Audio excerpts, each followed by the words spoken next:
Hello, welcome to the greenest rapids on this side of Michigan, aka Welcome, Green Rapids. Green Rapids. Welcome back. We're here. We are here. And today, I was going to say, and we're queer, but nobody will hear this in Pride Month. Still queer. But today we are going to talk Half about of us are queer. Yeah, right. Half of us are half queer. But today we're going to talk. Nancy, stop. Today we are going to talk about how to green our rapids. So Nancy collected some sound bits, and I'm going to let her kind of explain where they came from and then kind of what that day was all about. Mm-hmm. So a while ago we had, or not too long ago, but a bit ago, we had a really cool event called the Oxford Trail Connect, and that was largely organized by Siny Jordan, who was a small business owner in the Roosevelt Park neighborhood. She organized this event to connect kind of different organizations that were trying to help connect nature to like that neighborhood in particular. Yep. Which is one that does kind of have a little bit more like of a lack of like green spaces, etc. Well, not only lack of green space, but they have the worst air quality in Grand Rapids. Literally the worst air quality. And those things are synonymous, right? They do go hand in hand. So anyway. So I was there working with a organization or a coalition called Sharpen, which stands for the Safe and Healthy Roosevelt Park Neighborhood. Good job. Thanks. We were there, just kind of talking about the coalition, and the coalition's purpose is to address at least one of the layers of pollution in the Roosevelt Park neighborhood, which I will refer to just as RPN, because the Roosevelt Park neighborhood is kind of a mouthful. Yeah. Well, and if you're in, it's RPN. It's RPN. This neighborhood has like a lot of like cumulative like legacy issues with pollution and air quality, and I'm sure you know a lot about this too, but like there's PFAS that's been left behind from like companies like AKC hardware or FKC hardware industry. So Roosevelt Park neighborhood RPN is surrounded by industry as well as highways, truck traffic, which is contributing largely to their air quality. So like Erica said, there's the truck traffic. The neighborhood is cut through, like severed with a large highway. There's this legacy pollution. It has a very old housing stock, so there's also like a higher lead presence there, things like that. So like in this one neighborhood, if they were just facing one of these things, maybe it wouldn't be too bad. But the fact that they do have the stack of issues that they're facing, that's what we call cumulative impact, which is what does it look like altogether. So Sharpen kind of roots really focusing on just one of those issues, which is the use of like those big old 18-wheeler trucks that cut through Cesar Chavez Avenue, which is supposed to be a residential street. It used to be a truck route, and then it was downgraded demoted or to demoted, a main road. Yeah. And so it's no longer supposed to be a route that trucks use, but that's been long ignored now. Yeah. Right. Yeah. And these trucks are massive. They're noisy. It's not like a huge, like the area is full of these like really tiny narrow streets, and they're also very like steep streets. Yeah. So when you have trucks going through these, and again, there were little residential side streets where there's kids. Yes. There's like an elementary school kind of like right there by the highway. There's hospitals. There is like playgrounds. There is just so much going on where you would not want large trucks driving through. There's the community garden. There's there's like small businesses, like all these spaces that just none of it benefits from having these massive trucks barreling through. And also I want to say, like, for a city that isn't very walkable, it's a very walkable area, right? You can get your groceries and you can go to a doctor and a library and an elementary school. You have all of these things within, a half mile, but there's trucks driving through them the whole time. Like, that's not what walkable is supposed to be. Exactly. And again, because there's such a large presence of children, especially that can pose a really big physical threat on top of the pollution from the exhaust and stuff. And the pollution is kind of what we really seek to address with the coalition. But we know that there's a lot of other impacts related to that. While I was there, I took a couple of sound clips from residents who showed up. I asked them how they felt about the truck traffic. And we have a few sound bites, and I want to show them to you and kind of see like if there's anything that resonates with you, or maybe something that you're like, oh, I didn't think of that. Just kind of like reviewing everything that we learned and what we're hearing. Yeah, so a direct accounts from the residents who are living in this area, like it doesn't get better than that. Doesn't get better than that. And so this was at the Oxford Trails event. Yep. So you were also talking about like having green spaces, right? Having access to nature and stuff like that. So, this is just awesome. It was a good time. Okay, yeah. cool. I will let you listeners know, since these were kind of more like on the go documentary style, you will hear some background noise. But pretend you're listening to NPR with all the cool crunchy sounds in the background. Well, of course. This is, like you said, this is live reporting. Uh-huh. All right. So yeah, we're going to go ahead and play, I think, the sounds, let you all listen with us, and then I guess we dissect like what we're hearing a little bit. Dissecting. Okay, cool. Analyze. Yeah. Okay. Of course you love dissecting. The frogs. You love Just kidding. Okay. So can we start off by getting your name? Ricardo Perez III. The third. That's cool. My name's Nancy. So as a resident of someone that's been living in this neighborhood with all this excessive truck traffic, how has it affected you as far as like comforts or concerns or anything like that? Well, it's affected my sleep when I was younger, living in the neighborhood, having to go to school over here. I wouldn't sleep well with the trucks. Always coming through at like 3, 4 in the morning. And then another safety concern, like you said, speeding, and them not always stopping at the lights. I constantly see them running lights. I see them because they're running long. lights too. I mean, I know they're long, but safety issues. We have children around here. There's a lot of schools, as mentioned, and that was my concern. And then just more quiet. Yeah. If they could find another street that's accessible, another trucking route, that'd be great for our community. Yeah. Does anybody in your family have asthma or any other respiratory diseases? Oh yes. Yep. Yeah. COPD. Yeah. My mom. And nieces and nephews do have asthma. So yeah, it's a big health concern. Yeah. And one of the things that we have found through studies is that areas with higher pollution rates do have higher asthma rates in the family. So the fact that you're automatically like, yes, we do have asthma in the family, that's one of the effects of having trucks in the neighborhood. And like cancer that. as well, which can lead to causes of cancer. Yeah. So do you have any other thoughts you want to share? No, I don't. Okay. Well, thank you for your time today. Yeah, off the top, he brings up all of the topics. Yeah. As to why you would not want those things, right? They're children. It makes people sick. They don't always stop on time. Yes, exactly. Also, the noise pollution, I feel like, is one that I sometimes gets like forgotten or maybe like dismissed. Oh my God, I can attest to this. I live on a very busy road, Franklin and Eastern. There is no peace. No. When I say, like, it does not matter if it's 3 o'clock in the morning or 3 o'clock in the afternoon, there's no peace. Yeah. You can, like, almost feel how thick the air is. You hear everything. You hear people's music. You hear their mufflers. You hear just people honking, squealing of brakes, the running of a motor just sitting there. Like, it does not end. So. Yeah. And Moon has actually observed this, our friend, when they stay at your place because, bless your heart. Well, they live like in Alger Heights. Yes, so right. that's like a very just like, quiet, chill, like pretty little neighborhood. And then they stay at your place and it's like, they're like, yeah, like the sound experience there is so different. It's very vivid, and it absolutely changes your quality of life. Like when I say there's no peace, I actually mean that. I don't know that there's a time and place where I could like breathe for an hour without hearing something. And I don't know if like we realize how detrimental that can be to an individual. Totally. So let's hear the next one. Here we go. Digging into it right away. Ebony Moore. Okay. And tell us all your thoughts on the trucks on Granville. Well, first of all, I live on the Cesar E. Chavez, and it is very frustrating to hear trucks driving back and forth. The strength of the trucks actually will shake your walls, and it will, like I've had pictures and frames drop and crack, and it is disruptive to your sleep at night as well. And so it would be really good if we did not have to deal with that as residents. Have you noticed any like health impacts or anything else like that, or anything just like in your family or?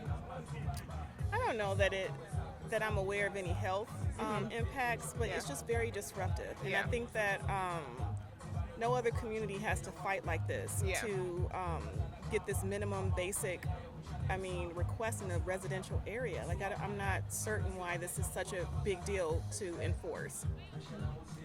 Do you have any other thoughts? No, not at this time. Yeah, and the thing is, like, I've been to Ebony's house, and she does have a really, really cute house. But the fact that it's like, how much is that space disturbed by external forces that are out of your control, right?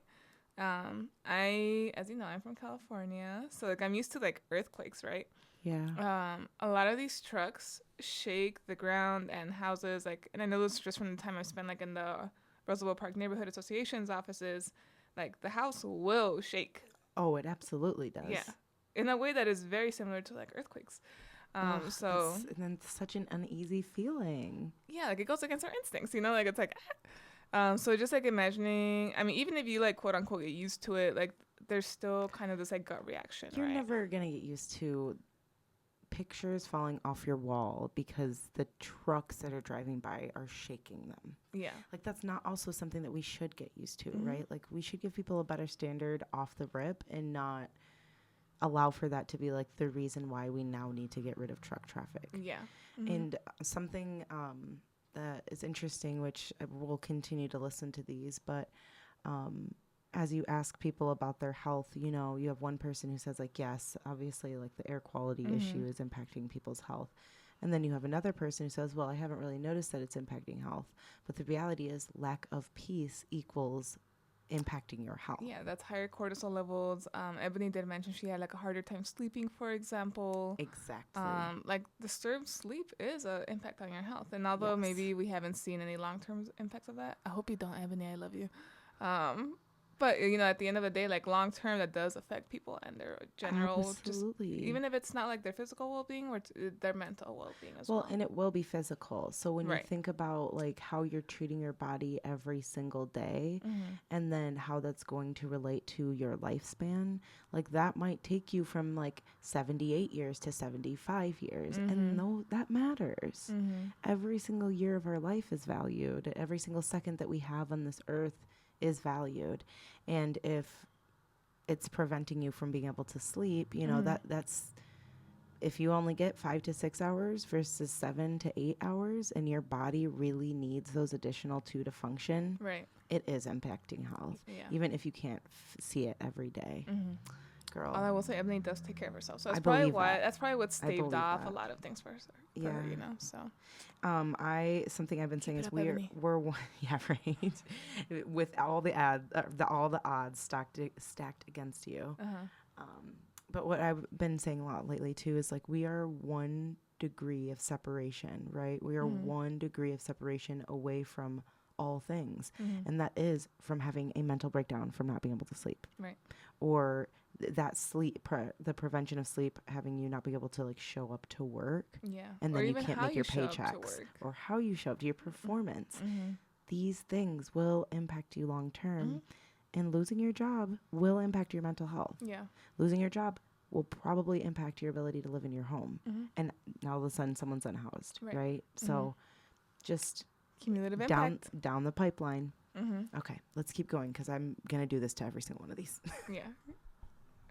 Let's start with your name. Okay. My name is Jenny Jones. I've been living in the Roosevelt Park neighborhood for about, 40 years. Before that, I lived in the neighborhood that isn't a part of Roosevelt. It's down where Founders used to be. Oh, yeah. So, but it didn't have a neighborhood association. My issue with the trucks is just the air pollution because we are growing in this neighborhood. We have so many new places for people to live. I think the amount of trucks that travel on Cesar Chavez is too much because, like I said, I don't like the air pollution, and I definitely don't think they should travel this road because it's also too narrow. When I'm at the light at Chavez and MLK trying to turn left, they're trying to turn right, there just isn't enough room for us to maneuver. And if they could be rerouted to another place, it would be great for the whole community. With the air pollution and just the the being bottlenecked in traffic with trucks. I just don't like that. Yeah. Cool. Well, any final thoughts? I hope this project gets to change it. Yeah. Because I don't know how to change it. Because Yeah. I think the city commissioners, maybe the county commissioners, they just put things into place without actually asking the residents what they think. Yeah. So if I had been asked, I would have, voted no on this being a route for trucks. But I wasn't. So Yeah. She's like, if I had been able to vote on this, I would have said no. Literally, I'm like speechless right now, which is like Erica speechless. But that's exactly the issue, right? People don't get a say. Well, and why? How come you can't make it a point to say the residents of this area have an opportunity to vote on this? Is this something that you want for your community? Yes or no? Here are the implications of both. Yeah. Like, my heart goes out to people who actually feel that way too, right? One, how are they supposed to be encouraged to go vote when they realize that their votes aren't going toward things that are going to impact their daily lives? And then two, how are they supposed to have a voice when they want to be able to have a say in this and there just isn't the place to do it? Right. Yeah. And then the point of the, like, getting bottlenecked, right? Like, being in traffic like that is so dangerous. The amount of emissions that come off of an idling vehicle, it's like, one, going to destroy your vehicle so much quicker, spark plugs, all of that. But also, if you're idling for 10 seconds or more, you are officially emitting more than you would be if you turned your car off and started it back up again. Like, a full gallon of gas is let out into the air within, like, I don't want to misquote, or I don't want to get this wrong, but essentially, I'm sure it varies by car model too. it definitely varies by car model, but like your standard vehicle, it's like it doesn't take that long to get up to the point where you're just a full gallon out into the air. And that just only ain't cheap. Well, it's not cheap, and it also, like, we all know what it's like to be just behind a truck. It's just not good for you. Yeah. It's gross. She had some really great points. I love that one. All right, on to the next. My name's Tijuana Ezel. That's a beautiful name. And tell us all the things about the truck route site. Yeah, I need to go ahead and say that. Tijuana Ezel. I got Erica. It's a different vibe. It is absolutely a different vibe. Okay. Well, I think the thing that disturbs me the most is anytime I'm visiting Miss Signey's salon right on the corner of Rumsey and Cesar Chavez. Chavez, is the amount of truck traffic that will go out of their way to explore the side roads and the more residential roads to avoid traveling down the road where the ordinance lies. And so just to see that it is a residential neighborhood, so to see Monday through Friday all of these big semi trucks traveling through residential areas in order to bypass an ordinance that we implemented in order to make our communities healthier and safer, it's really disturbing. And just the lack of concern and lack of respect for our neighborhood. We did that because we knew that the chemicals that are being distributed into our air are bad for us and it's bad for our health. We've done studies and research to prove that. And so it's kind of a slap in the face when we've done all of the work to put this ordinance into place, just to see folks being able to kind of weasel out of it and wiggle around it is really just disheartening. Another thing is that, me and my family have lived in the city all our lives for generations, 3 generations of families here, and we're property owners, we're business owners, and if this was any other city ordinance, city policy, they would be fined and ticketed heavily for the smallest infractions. If your grass is too high, if you have a trash. Preach. Just straight up. Yeah, because she's right. She's 100% right. Downtown operates under like a whole other country, compared to like the fringes. Continue on. Bag in in a place too long on your own property, things that may be minor, you will receive citations and fines for the city. And if you ignore them, they'll take your property. And so how do we allow something that the community has asked for, the community has worked for, how do we allow these big trunk companies to get away with this? It's really disrespectful, and it shows what the city cares about, what their priorities are. And we are the people who live in the city, pay taxes, and you don't turn a blind eye to any violations that we incur. So it's just not fair. The playing field should be leveled. Yeah, I agree completely. All right, any final thoughts? Final thoughts. Let's do better at enforcing this policy. Maybe it's the community enforcing it, but we definitely need to start keeping tabs on, especially large companies that are intentionally violating this policy. And we just need to do better as a whole to make sure that things are truly fair and equitable. And that's the only way that we can make the city a good place to live for everybody. Well, thank you for sharing your thoughts.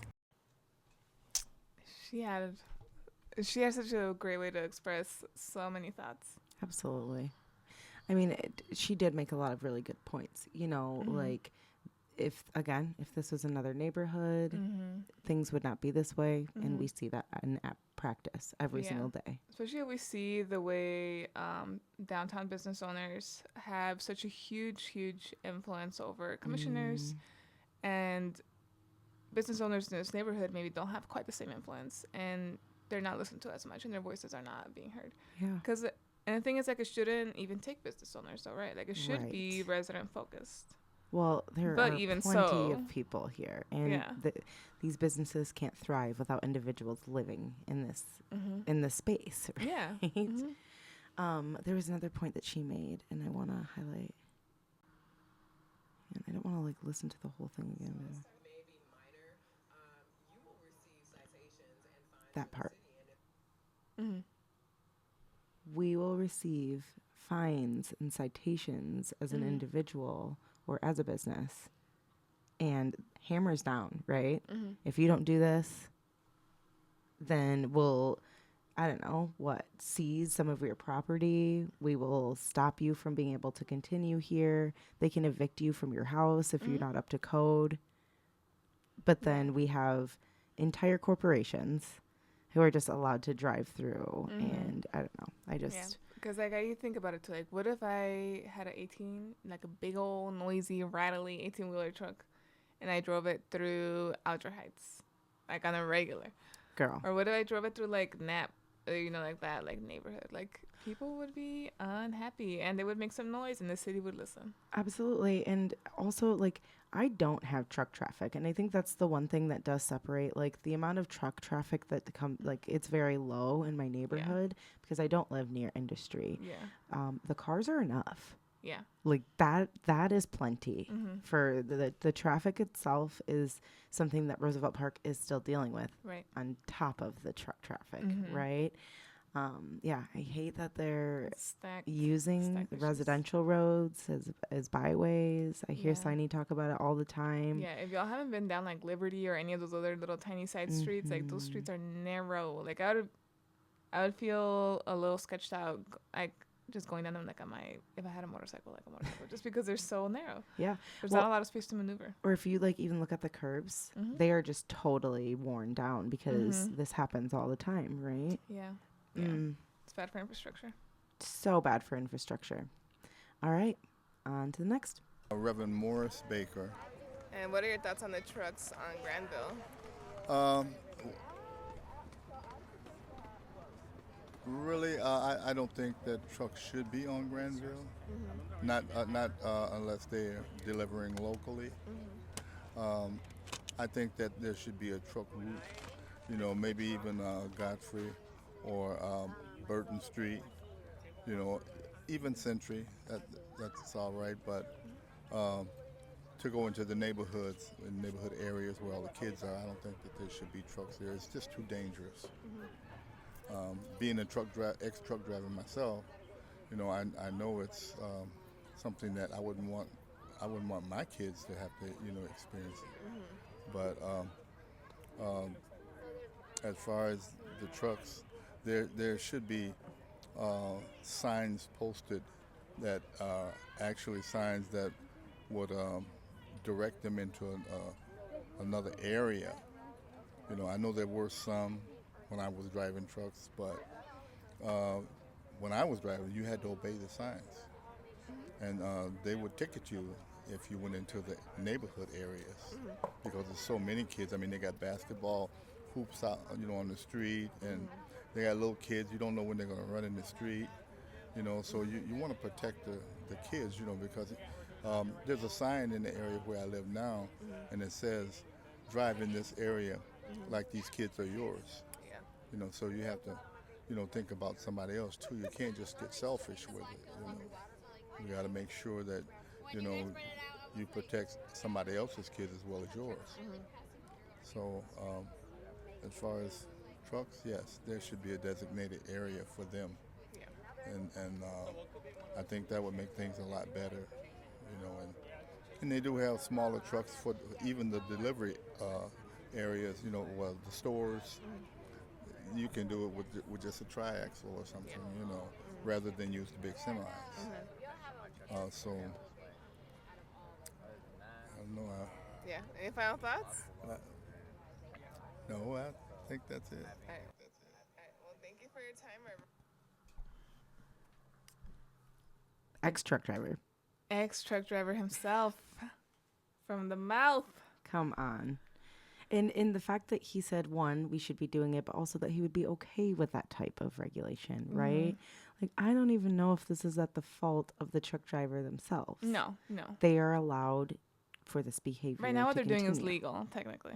Well, it's legal, but also, it's not legal. Well, It's true. It's like those weird.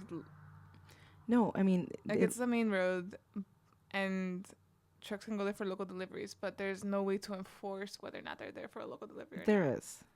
But not in the way that the city wants to do. Right. So I think part of this too, and this is kind of like unraveling this, right? Like the city can get reports on these things. They can spend our tax dollars to address this issue.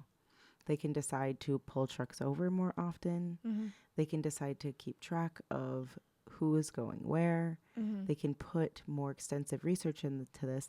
They can also do more to upgrade things like signage. Yes. To this man's point, he said, you can have more signs up that say these types of things. They can make contact with who is it, MDOT or whoever gets all of these, the messaging out to these transportation companies. They can make direct communication and say, this is something that our city is working on, and we do not want you to do this. We will start ticketing your people if you continue this behavior. Yeah. Like, that's what you're supposed to do with an ordinance, is it not? So I think there is a lot can be done. Yeah, and I like the point that he said, because a lot of these truck drivers are just working class folks. Like they're supporting families and stuff too, right? But that point that he said about drive as though your children live here, and I'm like, I don't know that that's a connection that they're necessarily making, but I feel like it's worth humanizing and remembering that these neighborhoods that they're driving through, it is affecting these kids' lives. Yeah, and just on that, vein, that could be something that we really invest in as a neighborhood in that space, right? Like maybe we give neighbors signs that say that, just as a reminder. It's if you see that every 10 to 30 feet, it would start to ring in your mind a little bit differently. So yeah, loved the account from an ex-truck driver. Yeah. It doesn't get better than that. And I was like, thank you, sir. Okay, so this next one's a little bit long.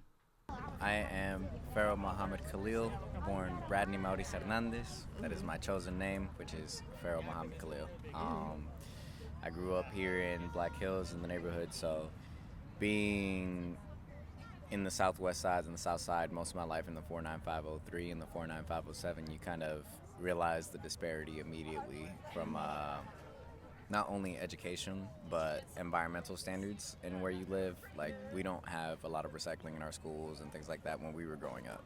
So I didn't even know what recycling was until I reached like fourth or fifth grade. Yeah. That's wild. It's a huge part of why these That are holistic education. Yes, they're not. It's not like a second nature, right? This is not a behavior that people can express naturally. This is they just don't know to do it. How are you supposed to do something you don't learn about? Yeah, I think I had my first pair of socks that said reduce, reuse, recycle when I was like 12 or 13 or something. Yeah, right. Like think about how much of that, like how many things before that point you just didn't understand had a different life cycle. Well, I cared since before, which is why I got the socks. But you know, like yeah, like it was so much. It was part of my childhood, and it's crazy to hear that it wasn't part of everyone's. Oh childhood. yeah, yeah. Okay, yeah. All right, ready?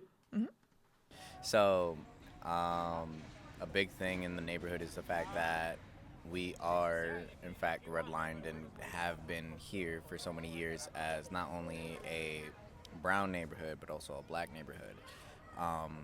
You see so much diversity within the Hispanic cultures here.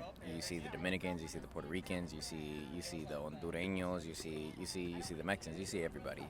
And hand in hand is us and African Americans just kind of trying to figure out how to even be able to have our neighborhood and community be listened to and have that conversation not only within ourselves as two interracial communities, but as a whole community to have a conversation with the city.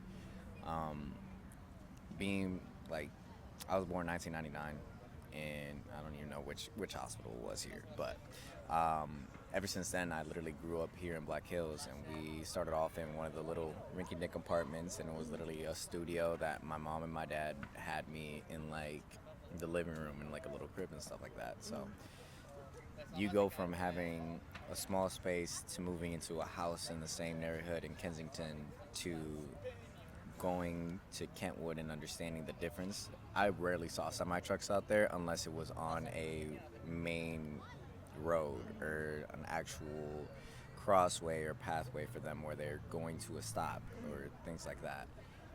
Growing up down here, the only thing you ever heard to go to sleep or waking up in the morning was the sound of the train, ambulances, gunshots, and semi-trucks.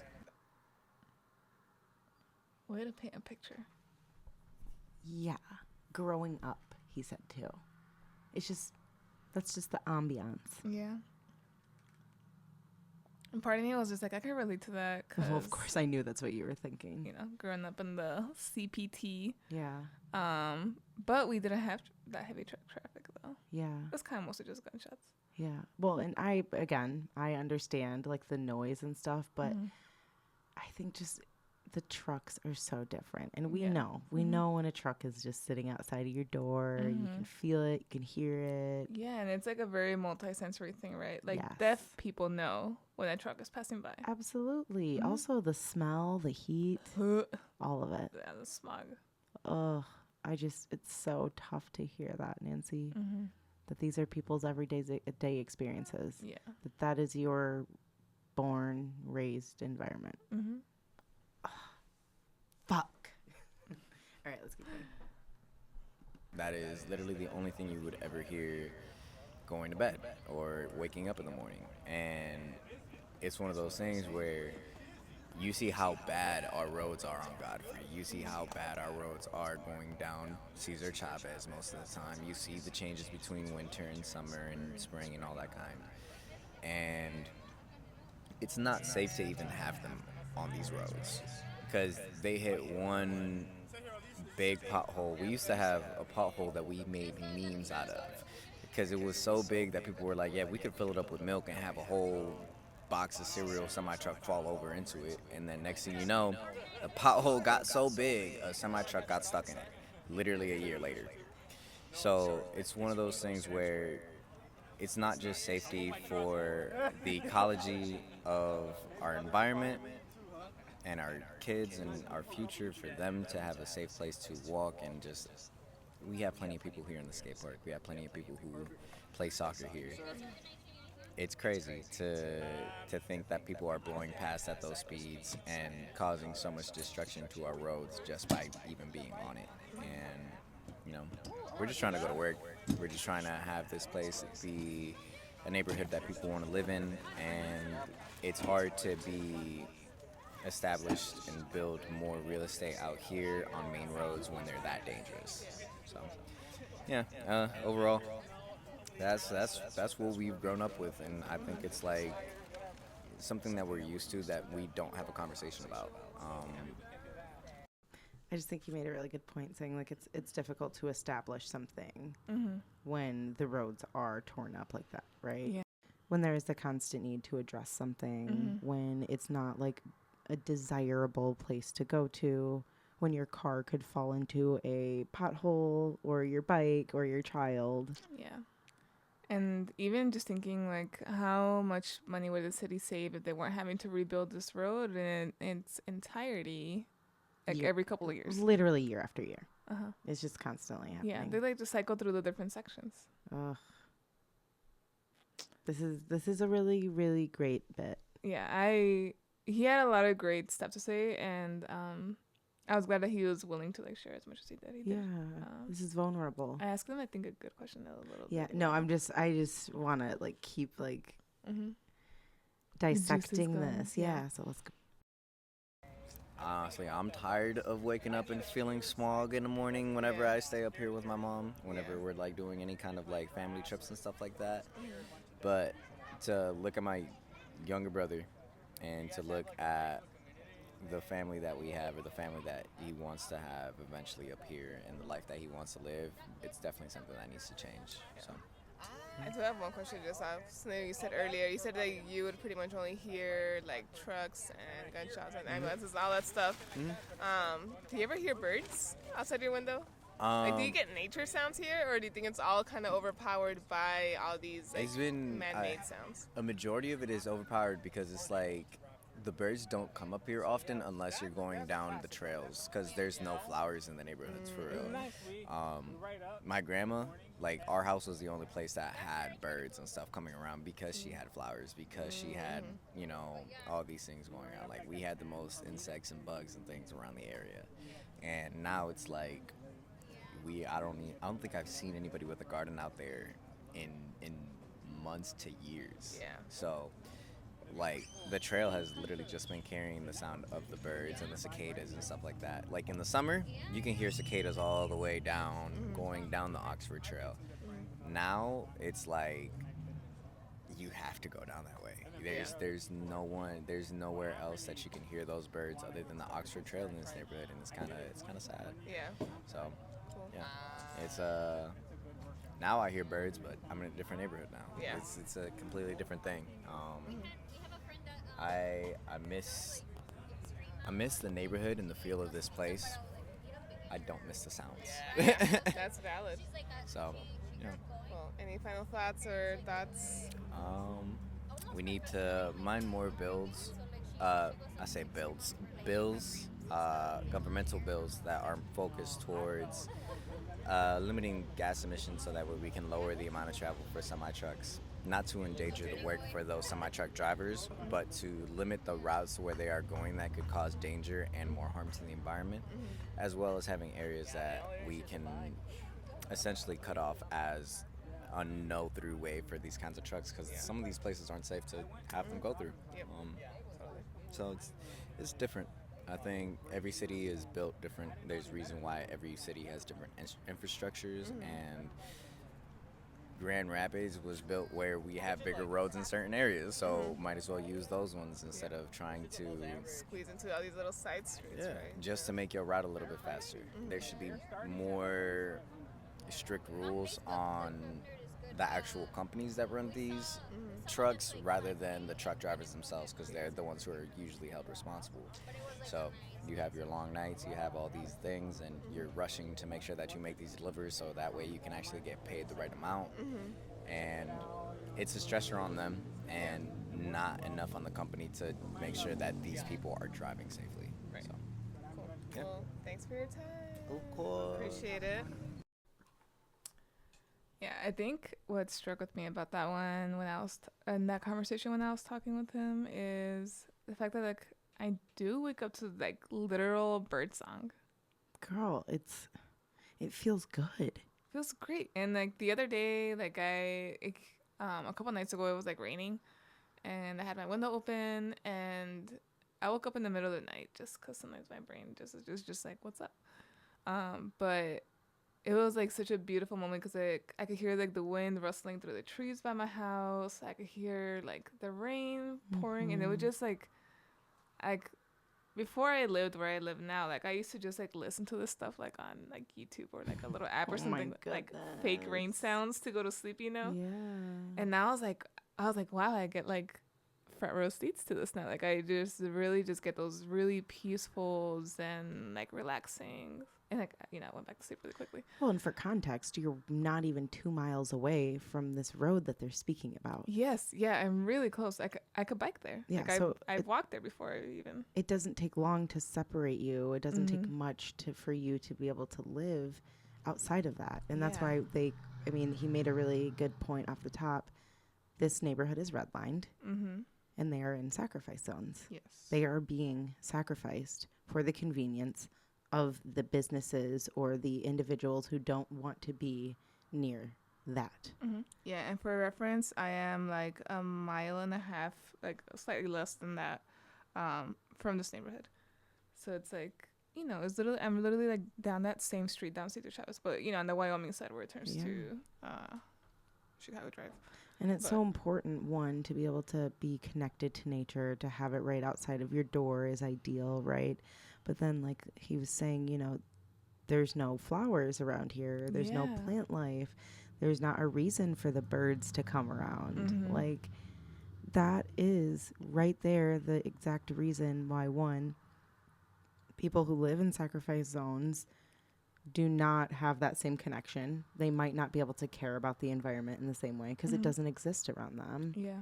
But then also, like, how are they supposed to understand that those things are besties, right? How are they supposed to understand that we can save the bees by having flowers when they don't get to see that modeled in their day-to-day? Yeah. And there's been some changes now, thankfully. Oh, of course, yeah. The community garden is one piece of that. Huge piece. Our work with John Ball Zoo, which we'll talk about in a future episode, is part of that too. But like there's also like I have seen more people gardening now, which I think is good. But that like for the most part, like I feel like people may not notice like, oh, there's less butterflies around if their neighborhood didn't have butterflies to start with. Exactly. Like I feel like it's hard to have like when your baseline is already like really low as far as like what you're noticing your in your exposure. neighborhood, like your exposure to certain like natural elements. You're less likely to notice when they're like gone because they weren't part of your life already. How many people haven't been to Lake Michigan? We just talked about this with Robert. Yeah. How many people have not been to Lake Michigan? Yeah, they lived there their whole life and they just, And they're living in Grand Rapids, which is 30 minutes away from being able to get to the lake. Yeah, but whether it's like financial resources, transportation, 100%. etc., there's like a lot of like, roadblocks to access there. And all of those are connected to the lack of investment in the individual. We could easily have buses or trains that run from Grand Rapids to the lake every single day. I would love some public transportation to the lake. We could easily have neighborhoods that don't have these issues because we see them all over Grand Rapids. We see them all over Kent County. Why? Why do they have better air quality? Yeah. Why are their kids healthier? Why don't they have these issues? Yeah. We know why. But like, that's how you uncover the realities of like where our money goes and where our energy goes and like who has those access to those resources. Ooh, this literally makes me want to fight somebody. Yeah, that was some good stuff. It is. Okay, on to the next couple more. My name is Brandon Lizarraga, and my thoughts about the trucks is that I know they're like the main thing. I know that they're important. It's just they just affect a lot of the roads, especially community roads, like where people live. And where I live, a lot of them come in and come out, and which is just giving more and more potholes. Even with throwing the salt on the street, it's making it well. It is a necessity throwing the salt, but if you're gonna add more weight, it's just gonna ruin. Well, it's just gonna make more and more potholes, and it's just gonna be a hellhound. To be honest, it's just gonna be an issue for everyone. Yeah. I mean, not everybody has money to spare tires, so That's such a good point. Mm-hmm. How expensive is it to already have to get around by car? Mm-hmm. You don't have to, but a lot of people are cornered into a car-dependent society. Yeah, but if you're having to drive down this pothole-filled road to get in or out of your house every single day, like that's it stacks up. That's a lot of extra wear and tear in your car. Of course. Especially with cars used to start with, which I think is kind of like, I don't want to make, blanket statements, but I feel like that's more the case. And I'm saying that as someone who's also driving a used car. Well, so as somebody who doesn't drive anymore, Pre-owned, if you will. Marco, my boyfriend, and I, we call them poverty traps. Mm-hmm. Because really think about it. Like if you say you're using your car because you have to use it to get to and from work every single day, Mm-hmm. and that's what's being able to sustain your life, Mm-hmm. and then all of a sudden you hit a pothole, Mm-hmm. and now you can't get to work, and it's anywhere from $200 to $1,000 to fix that. Mm-hmm. Now you owe money that you don't really actually have, so you can get to a place so you can earn that money. Mm-hmm. And how are you supposed to get there? Yeah. Because the road that you took destroyed your car. Yeah. The road that you have to take. The road you have to take, and Mm-hmm. the car that you likely have to take, because again, no investment in busing Mm-hmm. or anything like that. So Yeah. that shit is real. I think there should be more. I think there should be a limit of how many trucks should be at least every 2 weeks, not even weeks, because I mean they have tons on top of them, not even kilograms, just tons. So yeah, I don't know. What else to say that just we don't want them to ran over a poor kid, or, right? I mean, yeah, just like any safety concerns you have with the trucks, other than like how they mess up the streets. Yeah, it's just how they mess up the street, and just like I heard that, of course, the brakes are not going to be the perfect, and let's just say they're going a small hill, like downhill, it's just going to be really hard to do the brakes, and unfortunately, let's just say a kid kicks a ball, and he doesn't know better about trucks, and boom.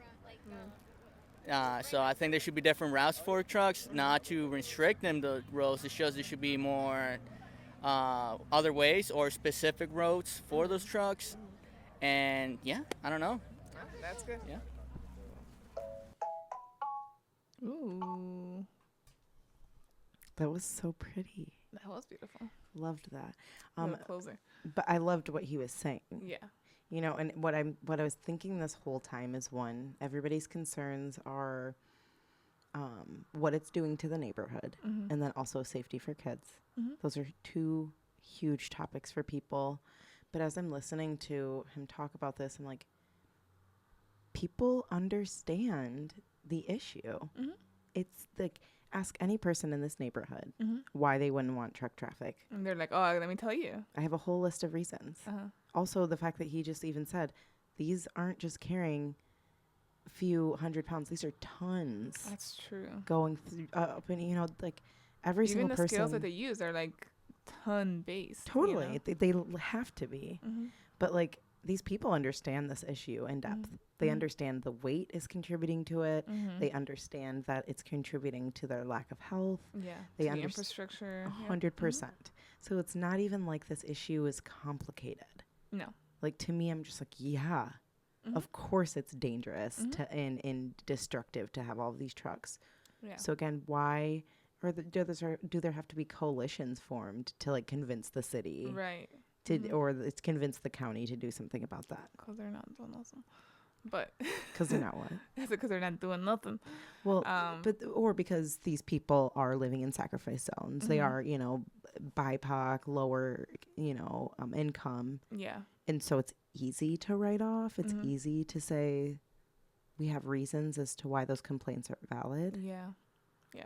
And I feel like sometimes like maybe there's not this immediate connecting of dots to their health.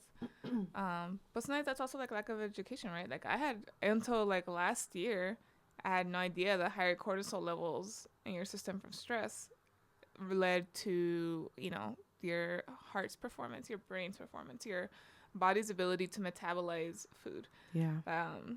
Like that's new to me, and like I learned this when I was 29, 30. I know, and like we all have like the reason why I am here is because You come from like a holistic I really health yes background. I love holistic lifestyle, and so it taught me a lot about like what a pesticide might do to a plant in your body.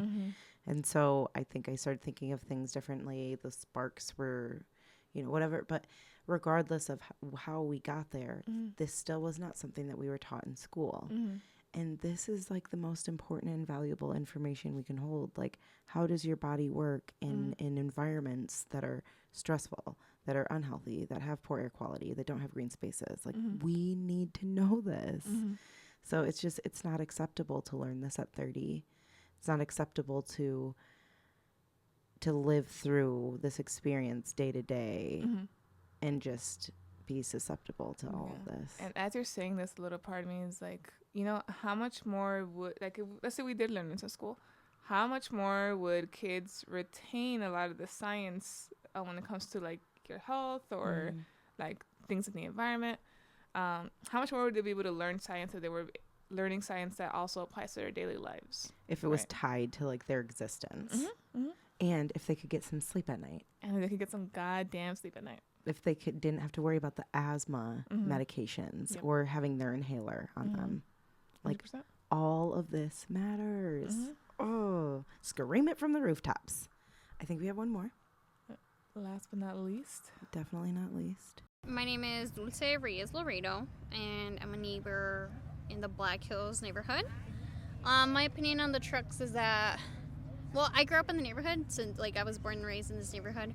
So I think the trucks and the factories being so close are affecting our nature and like our environment in general. If like we're having family parties or if we're having a gathering, like it was always uncomfortable because you can either hear the factories like working or you can hear the trucks. And then I think it started to become a concern like as we got older because like we have kids playing on the streets and like the trucks would literally drive through our neighborhood. Our neighbor, we live on Norwich, and our neighbor next door works for one of the factories, and he parks his truck like right on the main resident street, and so it affects their parking. It affects like the safety of the kids in the neighborhood, and it just we could see the impact it's been doing like for years now. So I think like there's a general concern. Any final thoughts or requests or anything, like any message you would want to go to? I guess like the request is that I guess I wish the city in general would put more attention or like more emphasis and more restrictions on how the truck usage is, or like where the trucks are being parked or how close the factories are and like where the trucks can drive, just for the general safety of the community. It's following the theme. Plain and simple. I feel like the people in this neighborhood are definitely feeling very like passed over, maybe just like feeling a little bit like the officials are not hearing them or not like losing hope, don't care about them. Even probably just like there's like a little bit of like just like resignation in like a lot of these like tones, right? Because for a lot of them they're like, this has been an issue since I've been a kid growing up. And these are like all adults. These are people like our age or older. Girl, she said you could hear noises from people working at the factories.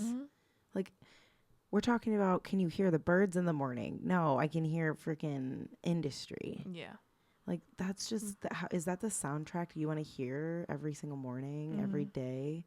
And it's not like they have a choice of whether or not they're going to hear this. Yeah. Like, it's not I mean, when houses cost what they do and life just is as hard as it can be sometimes, and then all of a sudden you have something like redlined. Right. You have no choice. She did sound really over it. Yeah.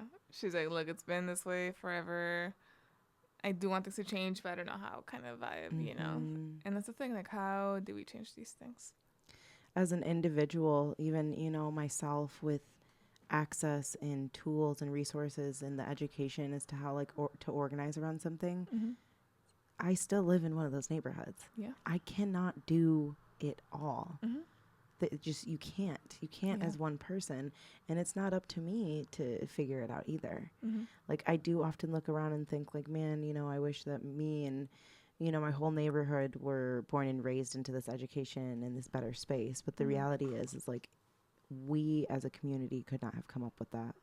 That is something that has to be written into our systems. And I just, this same exact story written 1,000 times It's for like this neighborhood. same but different. It is. It's the same but different. And like, something I've really been thinking about lately is how our stories are history, and we can tell a much better story. We can have a much more beautiful ending.